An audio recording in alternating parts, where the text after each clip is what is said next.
7 अप्रैल world health day पे मैंने launch किया अपनी किताब देश के लिए। किताब का नाम corona the scandal of the millennium.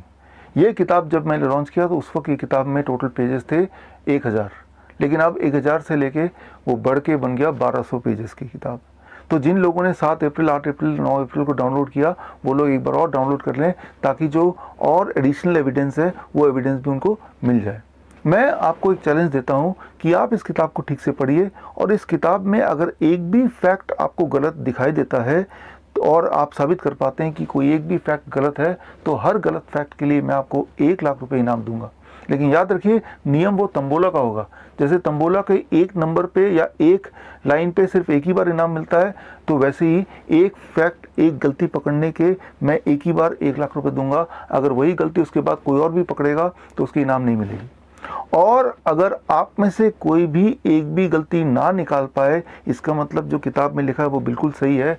तो as a responsible citizen of the country ये आपकी जिम्मेवारी है कि सच सामने आए, ताकि देश बदले, आने वाला समय बदले। तो आप अपने रिसोर्सेज यूज़ करके, आप जो भी कुछ हैं, जहाँ भी कुछ हैं, आपके पास थोड़े से रिसोर्स है जिसकी मदद से आप लोगों तक पहुंच सकते हैं।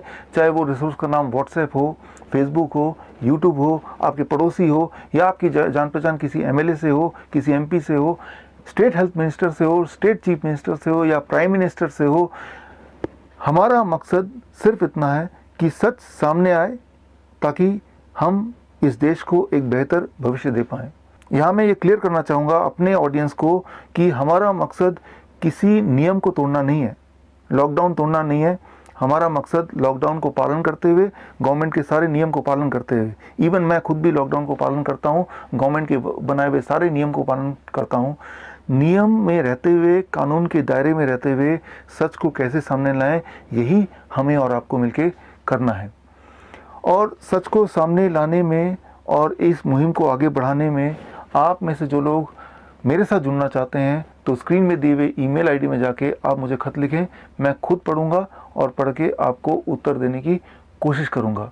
अब एक आखिरी बात, बहुत इंपॉर्टेंट बात, आपने देखा होगा कुछ लोग मेरे क्वालिफिकेशन को लेके सवाल उठा रहे हैं, यूट्यूब में जाके कमेंट कर रहे हैं या उस पर वीडियो बना रहे हैं।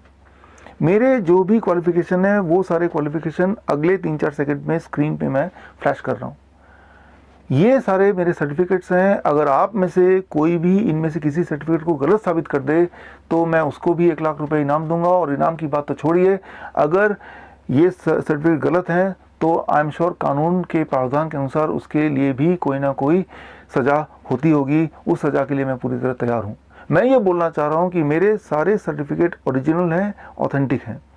आप चाहे तो कहीं से भी वेरीफाई करना चाहें तो वेरीफाई कर लीजिए। यहाँ इंटेंशन कुछ लोगों का ये हो सकता है कि आपका ध्यान भटकाने के लिए इस तरह के मुद्दे लाते हैं कि इनके सर्टिफिकेट देखिए, ये फेक है, ये फ्रॉड है।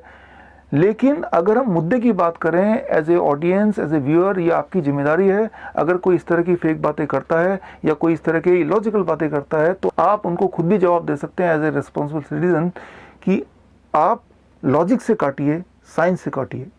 मैंने अपने सारे वीडियोस में सिर्फ साइंस की बात की, लॉजिक की बात की, एविडेंस की बात की। तो आपको मैं रिक्वेस्ट करता हूं एज ए व्यूअर, आपकी ये रिस्पॉन्सिबिलिटी है, आप जो भी बोलना चाहें बोलें, लेकिन सबूत के साथ बोलें। सिर्फ अगर एक लाइन लिख देंगे कि ये इंसान फ्रॉड है, या ये लिख देंगे कि भाई ये अकेला डॉक्टर ऐसा बोल रहा है, तो ये कोई लॉजिक नहीं है, कोई साइंस नहीं है। ये सिर्फ एक एक्ट है ताकि लोगों का ध्यान कहीं और भटक जाए। तो ध्यान भटकाने वाले लोगों को लाइन पे लाना, ये आप सबकी रिस्पॉन्सिबिलिटी है। हम मिलेंगे आगे फिर कभी, इस उम्मीद के साथ दोबारा मिलेंगे। देश बदलेगा एक अच्छे भविष्य के लिए। All the best, thank you, जय हिंद, वंदे मातरम।